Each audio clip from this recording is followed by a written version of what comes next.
Hi everyone, it's Tanika and welcome back to my channel. Today I'm going to be doing my first monthly favorites video. So I've been planning on doing one of these videos for like the last 2 months I think, but I never got around to it. So I'm really excited to do this one and show you some of the products I've gotten recently and some that are a little bit older that I've just absolutely been loving lately.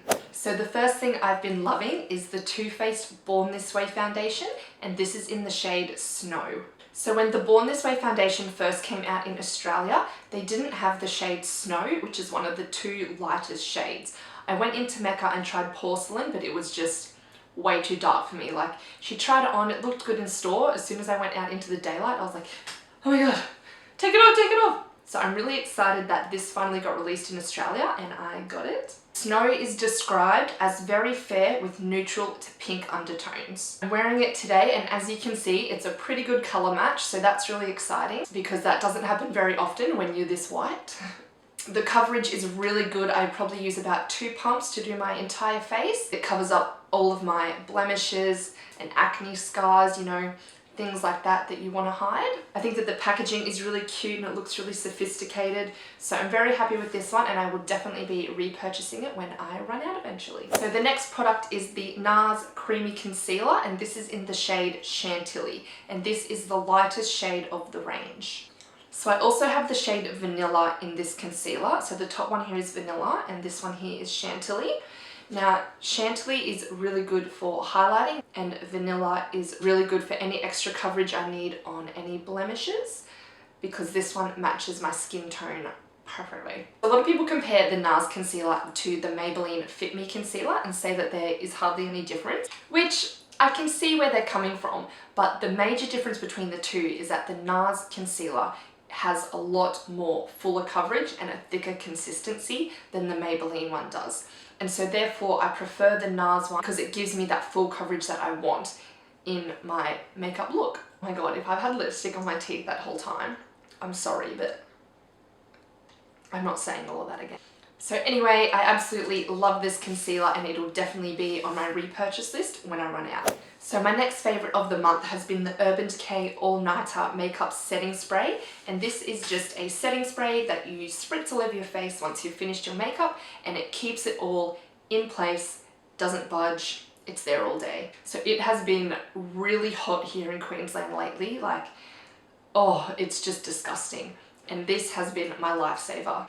I usually use around maybe 2 to 3 spritzes on my face, and that is more than enough to keep my makeup in place all day. It feels really light and fresh and then it just settles into your skin, no dramas at all. It is a pretty expensive product. I believe it's around $40 or something, but it's well worth it if you live in a hot climate and want your makeup to stay on. Even if you're going out to an event or something like that, I really recommend it for making your makeup last. Yeah, love that product. On to the next one. Now, if you follow me on Instagram, you'll probably know what the next product is going to be because it's in pretty much every one of my flat lays lately. I'm absolutely obsessed with it, and it is the Nars Laguna bronzer. Every man, his dog, his grandma's sister's brother's uncle has this, so I had to jump on board and grab it as well. At first, I thought it was going to be a little bit too dark. Like, comparing that to my skin, I'm like, oh, hold up. But once I tried it out, in love. I have been using it every single day. It's not too orange, so it doesn't make me look like an Oompa Loompa, which is really good for pale skin. Again, it is a bit of an expensive product, but a little bit goes a really long way, and I can see this lasting me at least over a year, and that's nearly everyday use, so definitely worth the money. If you've got fair skin and you've been contemplating getting it because you think it's too dark, I reckon just go for it. It has become my absolute favorite bronzer. The next product I have been in love with and using pretty much every day is the Too Faced Chocolate Bar Palette. Again, pretty much everyone has this, but I see why. It is amazing. So it comes with 16 shades and they are all on the warm side.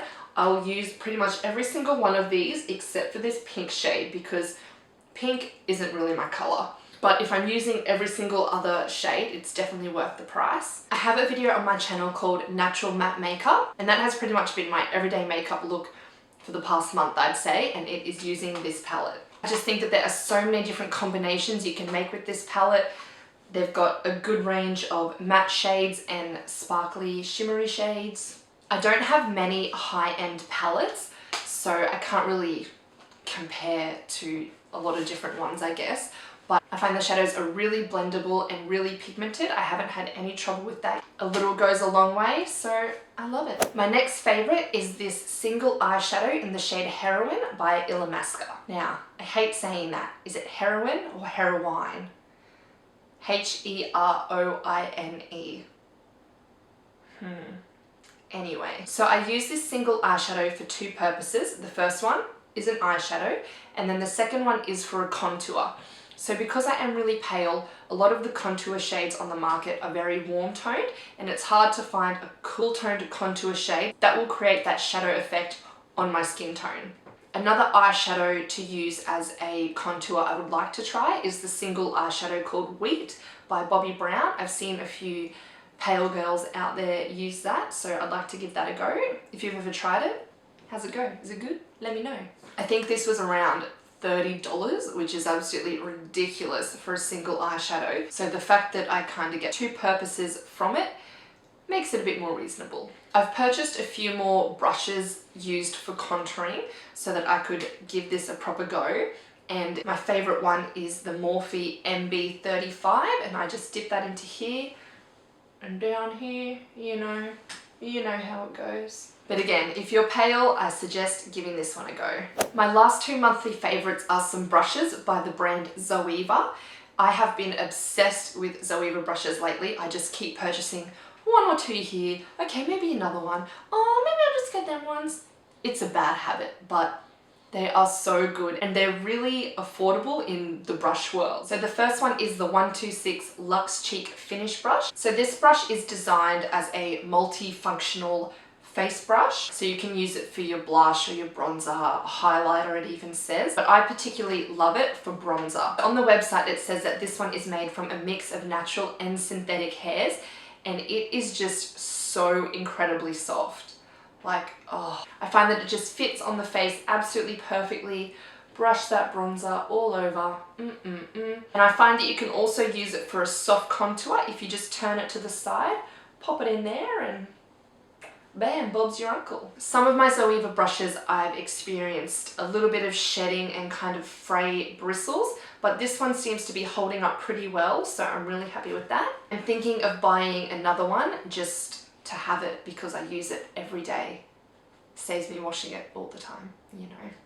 Lazy. But yes, been loving this, highly recommend it. Go get it.